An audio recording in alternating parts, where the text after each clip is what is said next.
नमस्कार मित्रांनो. काल रात्री मी मुंबईवरून ऑफिसवरून निघालो. रात्री 12:15 वाजता पोचलो. त्याच्यानंतर जवळपास 1:45 वाजता गाडी स्टार्ट केली. सकाळी 6 वाजता घरी पोचलो आणि 2 तास विश्रांती घेतल्यानंतर पुन्हा थोडा वेळ आज मेंढराकडे आलो आहे. ज्या बापानं आयुष्यभर कष्ट करून मेंढरं राखली आणि त्या राखलेल्या ह्याच्यातून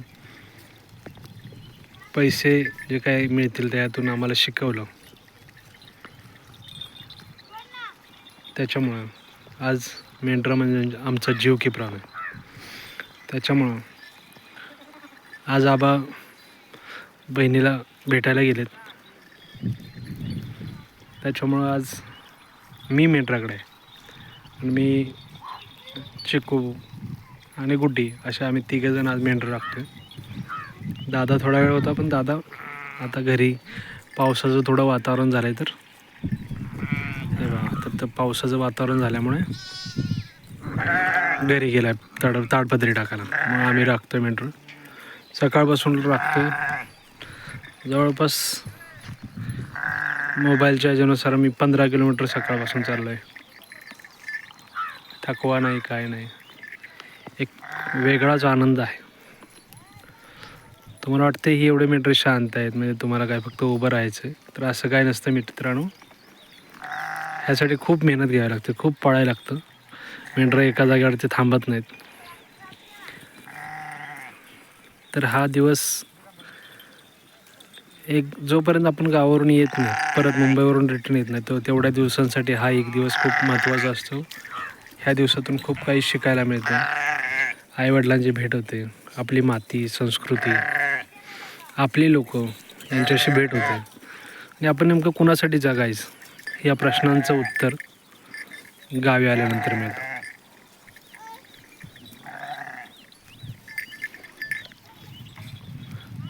मुंबईतलं आयुष्य म्हणजे काय मेहनत, 12-12 तास सगळं घराच्या बाहेर राहणं, ते खूप कष्टाचं असतं.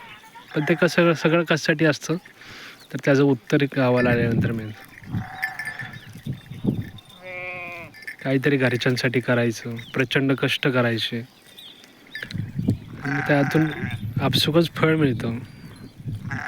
एक वेळ नाही मिळालं तर सतत कष्ट करत राहिला दुसऱ्यांदा मिळतंच, तिसऱ्यांदा मिळेल. पण प्रयत्न करत राहिल्यामुळे यश मिळतं ह्याच्यावरती माझा विश्वास आहे. त्याच्यामुळे मी कष्टाला कधी नाही म्हणत नाही. तर हा एक दिवस माझ्या आयुष्यात खूप महत्त्वाचा असतो, खूप ऊर्जा देणारा असतो. खूप आयुष्यात मजा येते मला ह्या दिवसामुळे. मेंढराकडे जायचं, त्यांना पाणी भरायचं. आता वडील मला जास्त जाऊन देत नाहीत, कारण म्हणतात की मुंबईचं पोरगं आहे, आता दमतात ना लोक मुंबईची. पण मला आवडीनं मेंढराकडे यायला आवडतं. त्यांचे पिल्लं, त्यांच्याशी खेळायला आवडतं. हे बघा, हे जे पक्षी दिसत आहेत ते काही घाण असेल तर बगळे काढतात. वातावरण एकदम शांत. हा आमचा डोंगर आहे. मोबाईलला इंटरनेट नाही आहे, त्यामुळे कसं सगळं सुखात वाटतं. पाणी नाही आहे, पाण्याचं टँकर सुरू आहेत.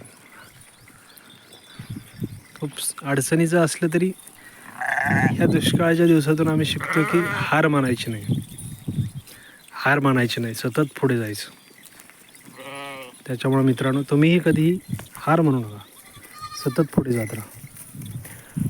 जोपर्यंत आपण हार मानत नाही तोपर्यंत आपला विजय, लक्षात घ्या की आपला विजय पुढे होणार, हार मानायची नाही.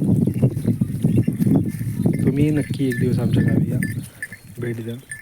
तुम्हालाही खूप मजा येईल. एक म्हणजे तुम्ही जर डायबेटीज, प्रेशर असेल, कुणाला शुगर असेल, कुणाचं पोट कमी होत नसेल, तर ह्या सगळ्यांचं उत्तर एक आहे. तिथे 2 महिन्याचा कोर्स करायचा. कशाचा? तर तो पण फ्रीमध्ये. काय करायचं? आमच्या वडिलांसोबत मेंढरं राखायला यायचं, चारायला.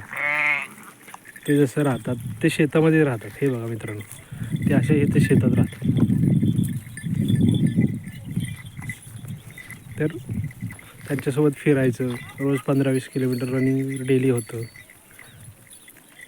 तुमचा BP, शुगर, पोट कितीही वाढलं असेल तर ते कमी करण्याची गॅरंटी आमची. फ्रीमध्ये तुम्हाला जेवण, खाणं, राहणं सगळं फुकट आमच्याकडून असेल. बघा तुम्हाला कसं वाटतं ते.